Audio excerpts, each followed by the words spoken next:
40 años en el desierto, tipo y antitipo. Pastor Taylor G. Bunch. En las riberas del Jordán se hizo una recapitulación de la historia del trato dado por Dios a Israel durante aquellos 40 años, y se prestó cuidadosa atención a todas las instrucciones dadas a través de Moisés el profeta. El libro de Deuteronomio es un registro de lo que Moisés dijo a Israel antes de su muerte.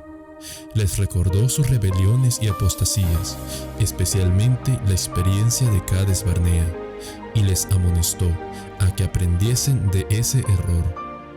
Especificó claramente cuál era el motivo por el que habían estado tanto tiempo sin poder entrar a la tierra prometida. Las cosas que habían estado confusas para ellos anteriormente resultaban ahora claras. Arrepintiéndose de sus errores pasados, dirigieron sus rostros hacia Canaán con esperanza y energías renovadas. Ha llegado el tiempo para el pueblo adventista de revisar atentamente su historia pasada, sacando provecho de los errores cometidos. Debiéramos estudiar especialmente la experiencia de 1888 y comprender las razones de nuestro vagar por el desierto. Las instrucciones dadas por el Espíritu de profecía para guiarnos a la tierra prometida debieran ser objeto del más detenido examen a medida que nos acercamos al final de nuestro peregrinaje. Una investigación como esa aclarará muchas declaraciones y experiencias confusas y traerá la convicción definida de que estamos ya casi en el hogar esperado. No tenemos nada que temer por el futuro, excepto que olvidemos la manera en que el Señor nos ha conducido. Testimonios para los ministros, página 31. En el volumen 8 de Testimonios, bajo el epígrafe El Olvido, página 114, se nos amonesta a estudiar las experiencias del antiguo Israel en relación con el movimiento adventista, a fin de que saquemos provecho de los errores cometidos. La mayor apostasía de la historia de Israel sucedió en las orillas del Jordán, justo antes de que entrasen en la tierra prometida. Fue el último intento de Satanás y resultó en un zarandeo que purgó el movimiento de todos sus rebeldes. La crisis de Baal Peor se produjo como resultado de la relación y el compromiso con el mundo. Se extendió por el campamento un espíritu de mundanalidad y licencia. Como se difunde el veneno en el organismo, un número de dirigentes cayeron presa de la seducción de las mujeres madianitas. La inmoralidad se volvió algo tan común que su curso destructivo se consideró livianamente. Los dirigentes que permanecieron fieles se llenaron de indignación y se encendió la ira de Dios. Los sacerdotes y dirigentes lloraron entre la entrada y el altar, clamando a Dios que perdonara a su pueblo, que estaba siendo destruido por una plaga terrible. Antes que se detuvieran los juicios de Dios, 24,000 habían perecido, ya afectados por la plaga, y se dio muerte a los dirigentes culpables. Patriarcas y Profetas, página 483-493. Y luego se colgaron sus cuerpos a la vista del pueblo, para que la congregación, al percibir la severidad con que eran tratados sus cabecillas, adquiriesen un sentido profundo de cuánto aborrecía Jehová su pecado, y de cuán terrible era su ira contra ellos. Los israelitas, que no pudieron ser vencidos por las armas ni por los encantamientos de Madián, cayeron como presa fácil de las rameras. Tras ese gran zarandeo, el censo de Israel mostró que entre ellos no había ninguno de los registrados por Moisés y el sacerdote Aarón, quienes hicieran el censo de los hijos de Israel en el desierto de Sinaí. No quedó ninguno de ellos, excepto Caleb, hijo de Jefone, y Josué, hijo de Nun. Números capítulo 26, versículos 64 y 65. Todas estas cosas les acontecieron como ejemplo y están escritas para amonestarnos a nosotros, que vivimos en estos tiempos finales. 1 Corintios capítulo 10, versículo 11.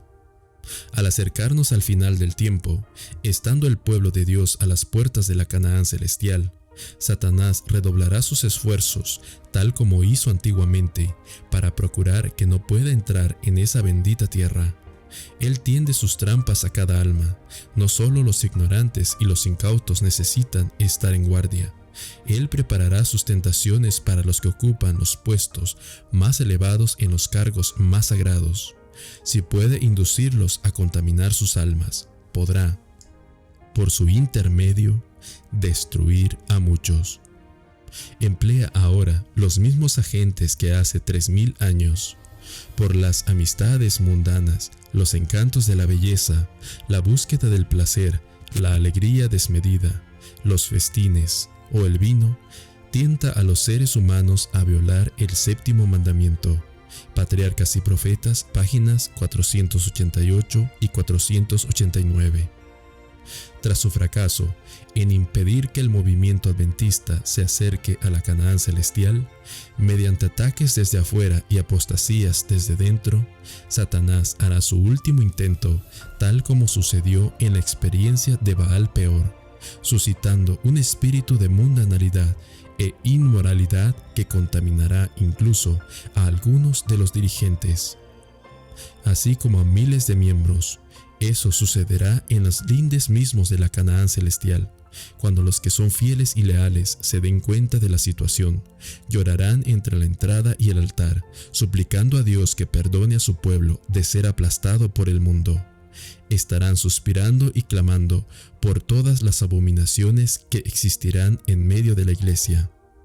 Ese revivamiento de la verdadera piedad hará patente lo terrible de su pecado, haciendo que se lo considere con seriedad, especialmente en los dirigentes. Se seguirán las instrucciones de la sierva del Señor, tal como se hizo con las de Moisés en Baal Peor. Testimonios para los ministros, página 427 y página 428. Limpiad el campamento de esta corrupción moral, aunque haya que sacar a los hombres más encumbrados, que ocupan las más altas posiciones. Con Dios no se juega. La fornicación está en nuestras filas. Ya lo sé porque se me ha mostrado que está fortaleciendo y extendiendo su contaminación. Limpiad el campamento porque hay anatema en él. Ha llegado el momento de realizar esfuerzos valientes y denodados para desmembarazar a la iglesia del fango y la suciedad que están empañando su pureza. Nadie puede leer esas descripciones divinas del moderno Israel sin sentir una profunda convicción de que estamos acercándonos a nuestra gran apostasía, conocida también como el tiempo del zarandeo. Es la predicación del mensaje a la Odisea lo que ocasiona el gemir y suspirar por nuestros propios pecados y por los de otros. Eso desembocará en el sellamiento de quienes acepten el mensaje que produce un despertar, y en la purga de los que lo rechazan, y luego en la lluvia tardía y el fuerte pregón. Testimonios volumen 5, páginas 196-199. Los que no sienten pesar por su propia decadencia espiritual, ni lloran sobre los pecados ajenos, quedarán sin el sello de Dios. El sello de Dios será puesto únicamente sobre las frentes de aquellos que suspiran y lloran por las abominaciones que son cometidas en la tierra. Ninguno de nosotros recibirá jamás el sello de Dios mientras nuestros caracteres tengan una mancha. Nos toca a nosotros remediar los defectos de nuestro carácter, limpiar el templo del alma de toda contaminación. Entonces la lluvia tardía caerá sobre nosotros como cayó la lluvia temprana sobre los discípulos en el día del Pentecostés. Testimonios volumen 1, página 172. Los que resisten en cada punto, que soportan cada prueba y vencen a cualquier precio que sea, han escuchado el consejo del testigo fiel y recibirán la lluvia tardía y estarán preparados para la traslación. Pregunté cuál era el significado del zarandeo que yo había visto, y se me mostró que lo motivaría el testimonio directo que exige el consejo que el testigo fiel dio a la iglesia de la Odisea. Moverá este consejo el corazón de quien lo reciba y lo inducirá a exaltar el estandarte y a difundir la recta verdad. Algunos no soportarán este testimonio directo, sino que se levantarán contra él, y esto es lo que causará un zarandeo en el pueblo de Dios. Vi que el testimonio del testigo fiel había sido escuchado tan solo a medias. El solemne testimonio del cual depende el destino de la iglesia se tuvo en poca estima cuando se lo menospreció por completo. Este testimonio ha de mover a profundo arrepentimiento. Todos los que lo reciban sinceramente lo obedecerán y quedarán purificados. Primeros Escritos, página 270. Sigue entonces una descripción de la lluvia tardía con sus gloriosos resultados, que despertará la furia del enemigo y traerá la gran tribulación. La persecución final no produce el despertar de la iglesia, por el contrario, es el despertar espiritual el que incita a Satanás a perseguir al pueblo remanente de Dios. Conflicto de los siglos, página 52. ¿Por qué entonces parece adormecida la persecución en nuestros días? El único motivo es que la iglesia se ha conformado a las reglas del mundo y por lo tanto no despierta oposición. Si el cristianismo es aparentemente tan popular en el mundo, ello se debe tan solo al espíritu de transigencia con el mundo, a que las grandes verdades de la palabra de Dios son miradas con indiferencia y a la poca piedad vital que hay en la iglesia. Reavivan la fe y el poder de la iglesia primitiva, y el espíritu de persecución revivirá también, y el fuego de la persecución volverá a encenderse.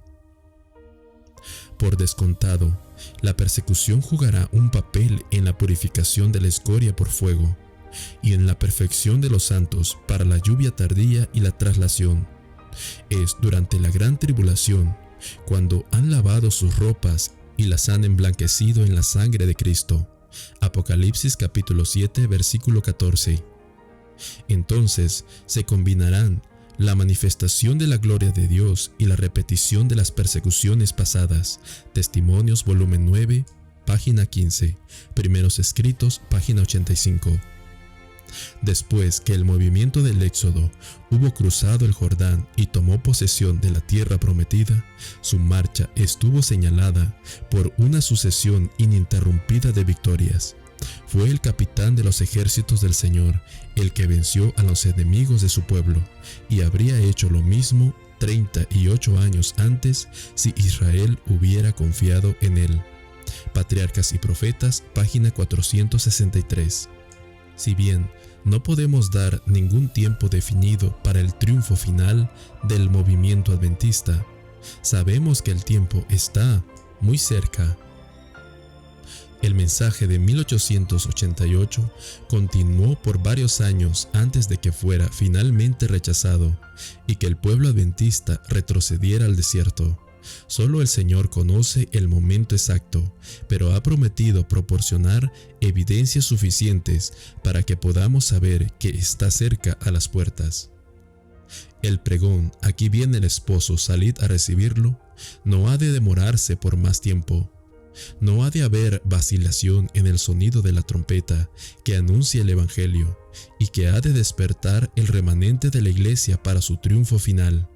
Como debiera embargar nuestros corazones el pensamiento de que nuestra vida de peregrinaje está a punto de concluir.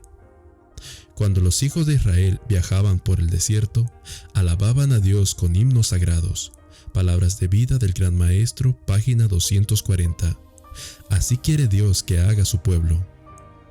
Ciertamente, es tiempo de que los peregrinos adventistas miren y levanten sus cabezas, porque vuestra redención está cerca.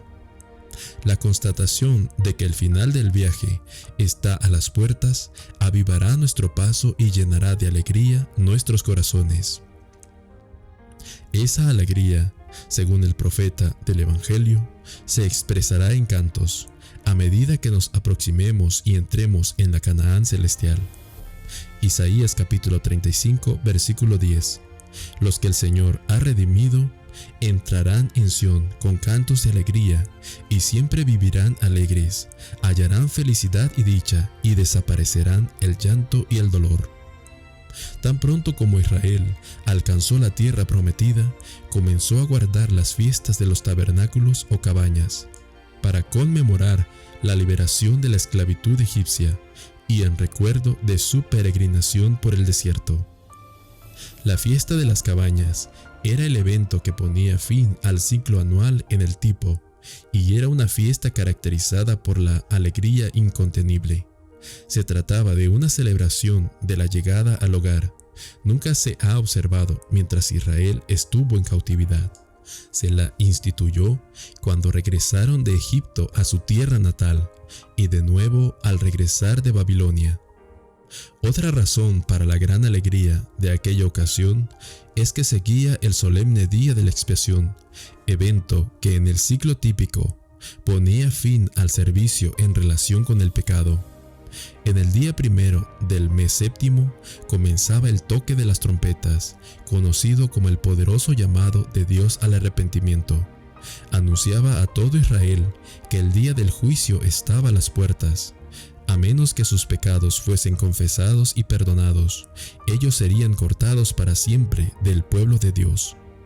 Los 10 días que precedían al día de la expiación eran conocidos como los 10 días de arrepentimiento. Esos días se dedicaban a la oración y la confesión, en preparación para recibir el sello de la vida, a fin de que sus nombres permaneciesen en el censo de Israel. Veían las horas finales del día de la expiación como el tiempo del sellamiento. Patriarcas y Profetas, página 581 y 582. Esta fiesta debía ser ante todo una ocasión de regocijo. Se celebraba poco después del gran día de la expiación, en el cual se había dado la seguridad de que no sería ya recordada la iniquidad del pueblo. Ahora reconciliado con Dios, se presentaba ante Él para reconocer su bondad y para alabar su misericordia. Terminados los trabajos de la siega, y no habiendo empezado aún las labores del año nuevo, el pueblo estaba libre de cuidados y podía someterse a las influencias sagradas y placenteras de la hora. Existía aún un motivo más para el gozo en la fiesta. Acababan de llenarse los graneros con la cosecha mayor de la temporada, motivo por el que se la conocía también como la fiesta de la cosecha. En ese sentido, correspondía a nuestro día de acción de gracias. En el séptimo mes venía la fiesta de las cabañas o de la recolección. Esta fiesta se reconocía la bondad de Dios en los productos de la huerta, del olivar y del viñedo. Así se completaba la serie de reuniones festivas del año.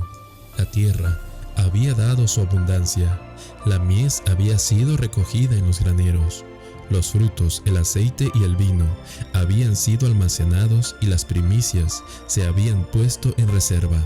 Y ahora acudía el pueblo con los tributos de agradecimiento al Dios que le había bendecido. Patriarcas y Profetas, página 581.